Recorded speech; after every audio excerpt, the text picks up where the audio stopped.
रविशंकर प्रसाद द्वारा रचित कहानी आकाशदीप। बंदी, क्या है? सोने दो। मुक्त होना चाहते हो? अभी नहीं, निद्रा खुलने पर चुप रहो, फिर अवसर ना मिलेगा। बड़ा शीत है, कहीं से एक कंबल डालकर कोई शीत से मुक्त करता। आंधी की संभावना है, यही एक अवसर है। आज मेरे बंधन शिथिल हैं। तो क्या तुम भी बंदी हो? हाँ, धीरे बोलो। इस नाव पर केवल 10 नाविक और प्रहरी हैं। शस्त्र मिलेगा? मिल जाएगा। पोत से संबद्ध रज्जू काट सकोगे? हाँ। समुद्र में हिलोरें उठने लगीं। दोनों बंदी आपस में टकराने लगे। पहले बंदी ने अपने को स्वतंत्र कर लिया, दूसरे का बंधन खोलने का प्रयत्न करने लगा। लहरों के धक्के एक दूसरे को स्पर्श से पुलकित कर रहे थे। मुक्ति की आशा, स्नेह का असंभावित आलिंगन, दोनों ही अंधकार में मुक्त हो गए। दूसरे बंदी ने हर्षातिरेक से उसको गले लगा लिया। सहसा उस बंदी ने कहा, यह क्या, तुम स्त्री हो? क्या स्त्री होना कोई पाप है? अपने को अलग करते हुए स्त्री ने कहा, शस्त्र कहाँ है? तुम्हारा नाम? चंपा। तारक खचित नील अंबर और समुद्र के अवकाश में पवन उधम मचा रहा था। अंधकार से मिलकर पवन दुष्ट हो रहा था। समुद्र में आंदोलन था, लहरों में नौका विकल थी। स्त्री सतर्कता से लुढ़कने लगी। एक मतवाले नाविक के शरीर से टकराती हुई सावधानी से उसका कृपाण निकालकर फिर लुढ़कते हुए बंदी के समीप पहुंच गई। सहसा पोत से पथ प्रदर्शक ने चिल्लाकर कहा, आंधी! आपत्ति सूचक तूर्य बजने लगा। सब सावधान होने लगे। बंदी युवक उसी तरह पड़ा रहा। किसी ने रस्सी पकड़ी, कोई पाल खोल रहा था, पर युवक बंदी लुढ़क कर उस रज्जू के पास पहुंचा जो पोत से संलग्न थी। तारे ढक गए, तरंगे द्वेलित हुई, समुद्र गरजने लगा। भीषण आंधी पिशाचिनी के समान नाव को अपने हाथों में लेकर कंदुक क्रीड़ा और अट्टहास करने लगी। एक झटके के साथ ही नाव स्वतंत्र थी। उस संकट में भी दोनों बंदी खिलखिलाकर हंस पड़े। आंधी के हाहाकार में उसे कोई न सुन सका। अनंत जलनिधि में उषा का मधुर आलोक फूट पड़ा। सुनहली किरणें और लहरों की कोमल सृष्टि मुस्कुराने लगी। सागर शांत था। नाविकों ने देखा, पोत का पता नहीं, बंदी मुक्त है। नायक ने कहा, बुद्धगुप्त, तुमको मुक्त किसने किया? कृपाण दिखाकर बुद्धगुप्त ने कहा, इसने। नायक ने कहा, तो तुम्हें फिर बंदी बनाऊंगा। किसके लिए? पोत अध्यक्ष मणिभद्र अतल जल में होगा। नायक, अब इस नौका का स्वामी मैं हूँ। तुम? जलदस्यु बुद्धगुप्त, कदापि नहीं। चौंक कर नायक ने कहा और अपना कृपाण तोड़ने लगा। चंपा ने इसके पहले उस पर अधिकार कर लिया था। वह क्रोध से उछल पड़ा। तो तुम द्वंद्व युद्ध के लिए प्रस्तुत हो जाओ। जो विजयी होगा वह स्वामी होगा। इतना कहकर बुद्धगुप्त ने कृपाण देने का संकेत किया। चंपा ने कृपाण नायक के हाथ में दे दिया। भीषण घात प्रतिघात आरंभ हुआ। दोनों कुशल, दोनों त्वरित गति वाले थे। बड़ी निपुणता से बुद्धगुप्त ने अपना कृपाण दांतों से पकड़कर अपने दोनों हाथ स्वतंत्र कर लिए। चंपा भय और विस्मय से देखने लगी। नाविक प्रसन्न हो गए, परंतु बुद्धगुप्त ने लाघव से नायक का कृपाण वाला हाथ पकड़ लिया और विकट हुंकार से दूसरा हाथ कटी में डाल उसे गिरा दिया। दूसरी ही क्षण प्रभात की किरणों में बुद्धगुप्त का विजयी कृपाण उसके हाथों में चमक उठा। नायक की कातर आंखें प्राण भिक्षा मांगने लगी। बुद्धगुप्त ने कहा, बोलो, अब स्वीकार है कि नहीं? मैं अनुचर हूँ, वरुण देव की शपथ, मैं विश्वासघात नहीं करूँगा। बुद्धगुप्त ने उसे छोड़ दिया।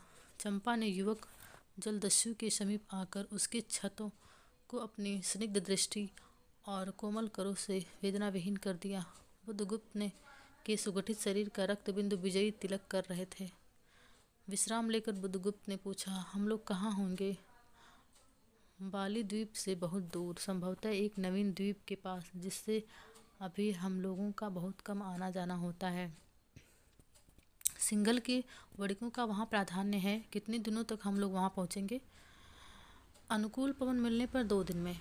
तब तक के लिए खाद्य का अभाव न होगा। सहसा नायक ने नाविकों को डार लगाने की आज्ञा दी और स्वयं पतवार पकड़कर बैठ गया। बुद्धगुप्त के पूछने पर उसने कहा, यहाँ एक जलमग्न शैलखंड है। सावधान न रहने से नाव टकराने का भय है। तुम्हें इन लोगों ने बंदी क्यों बनाया? बड़ी मणिभद्र ने पाप वासना से। तुम्हारा घर कहाँ है? जाह्नवी के तट पर। चंपा नगरी की एक छत्री बालिका हूँ। पिता इसी मणिभद्र के यहाँ प्रहरी का काम करते थे। माता का देहावसान हो जाने पर मैं भी पिता के साथ नाव पर ही रहने लगी। 8 बरस से समुद्र में ही मेरा घर है। तुम्हारे आक्रमण के समय मेरे पिता ने ही 7 दस्युओं को मारकर जल समाधि ली।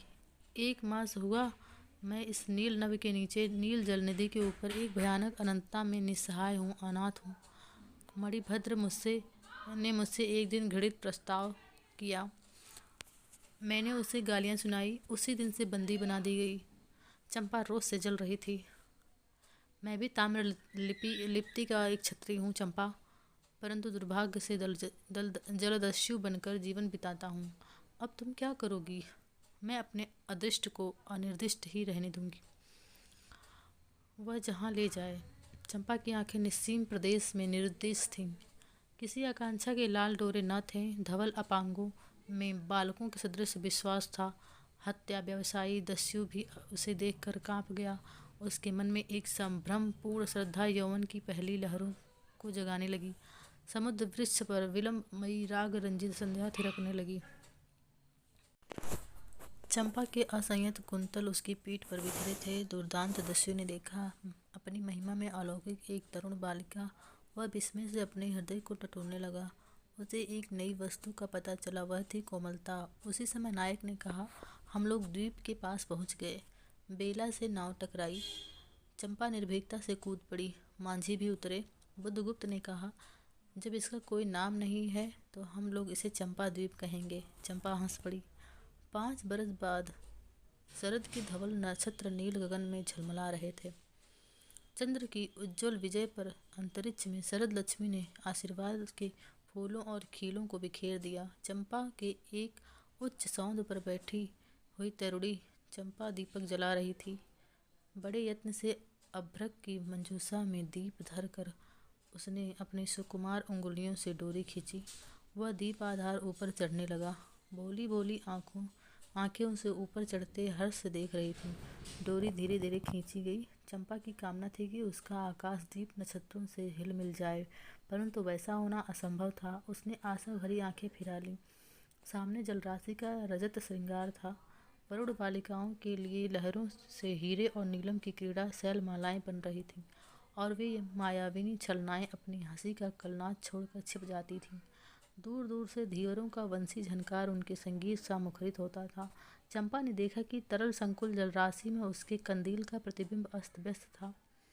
वह अपनी पूर्णता के लिए सैकड़ों चक्कर काटता था। वह अनमनी होकर उठ खड़ी हुई। किसी को पास न देखकर पुकारा, जया। एक श्यामा युवती सामने आकर खड़ी हुई। वह जंगली थी। नील नभोमंडल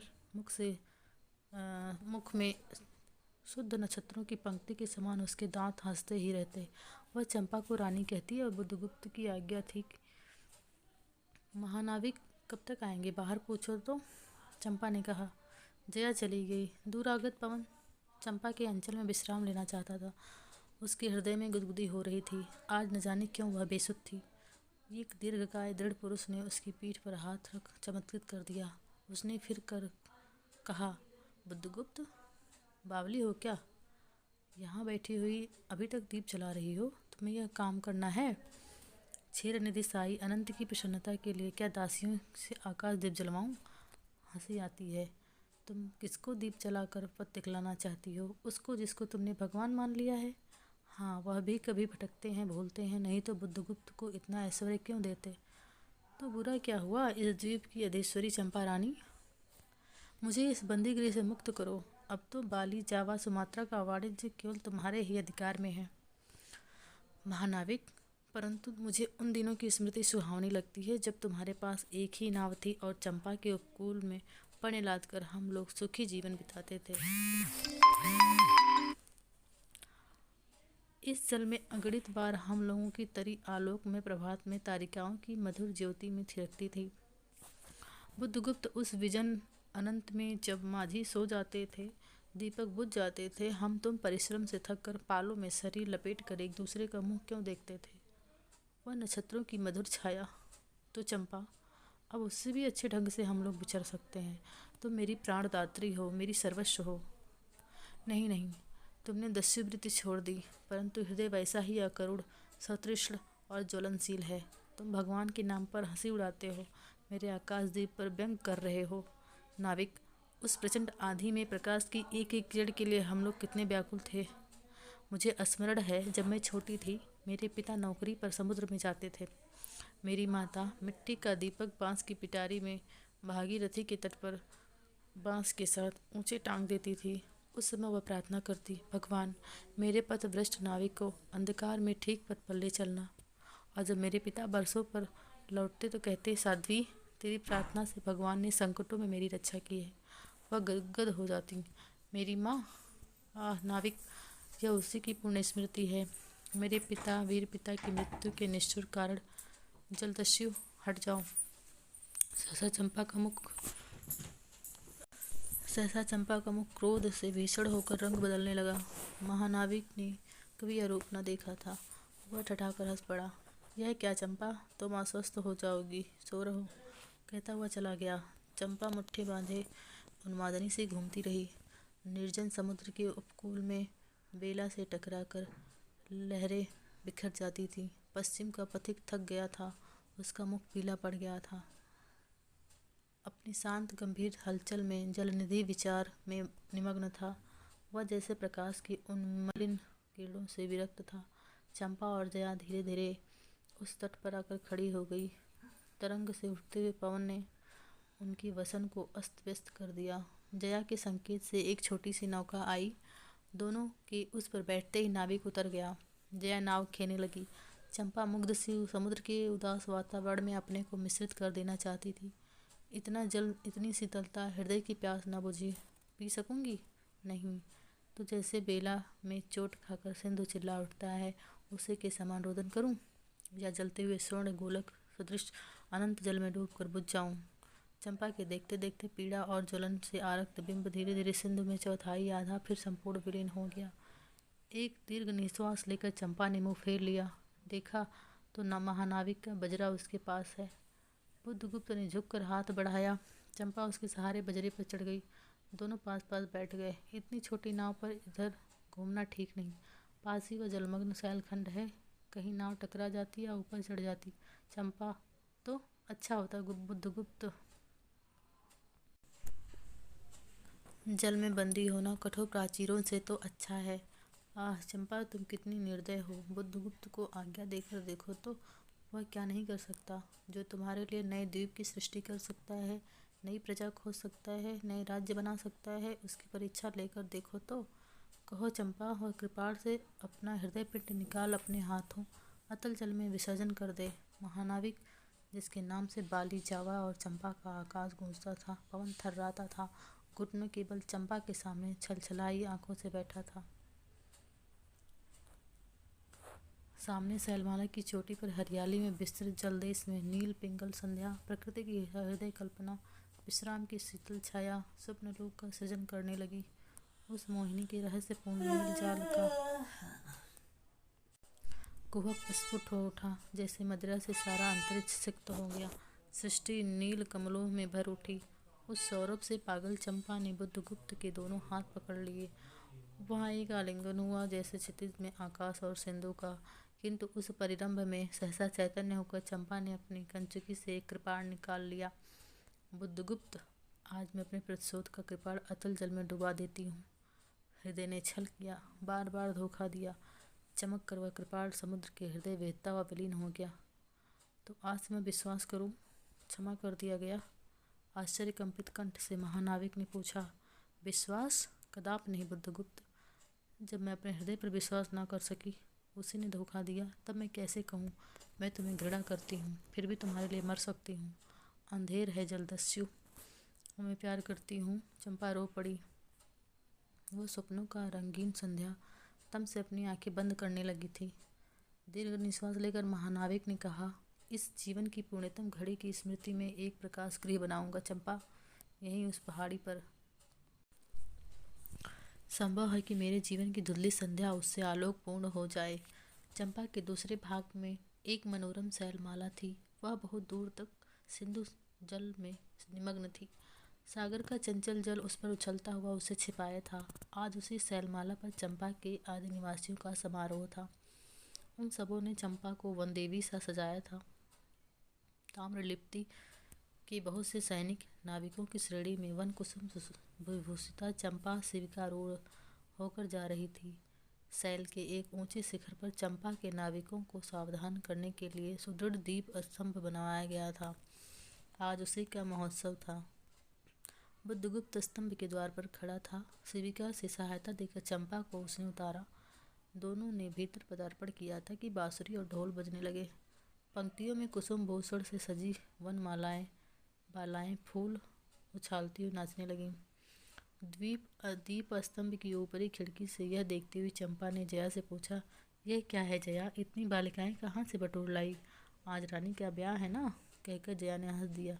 बुद्धगुप्त विस्तृत जलनिधि की ओर देख रहा था। उसे झकझोर कर चंपा ने पूछा, क्या यह सच है? यदि तुम्हारी इच्छा हो तो यह सच भी हो सकता है चंपा। कितने वर्षों से मैं ज्वालामुखी को अपनी छाती में दबाए हूँ। चुप रहो महानाविक। क्या मुझे निस्सहाय और कंगाल जानकर तुमने आज सब प्रस्ताव लेना चाहा? मैं तुम्हारे पिता का घातक नहीं हूँ चंपा। वह एक दूसरे दस्यु के शस्त्र से मरे। यदि मैं इसका विश्वास कर सकती बुद्धगुप्त, वह कितना दिन सुंदर होता, वह क्षण कितना स्पृहणीय। तुम इस निष्ठुरता में भी कितने महान होते। जया नीचे चली गई थी। स्तंभ के संकीर्ण प्रकोष्ठ में बुद्धगुप्त और चंपा एकांत में एक दूसरे के सामने बैठे थे। बुद्धगुप्त ने चंपा के पैर पकड़ लिए। उच्छ्वसित शब्दों में वह कहने लगा, चंपा, हम लोग जन्मभूमि भारतवर्ष से कितनी दूर इस निरीह प्राणियों में इंद्र और शची के समान पूजित हैं। स्मरण होता है वह दार्शनिकों का देश,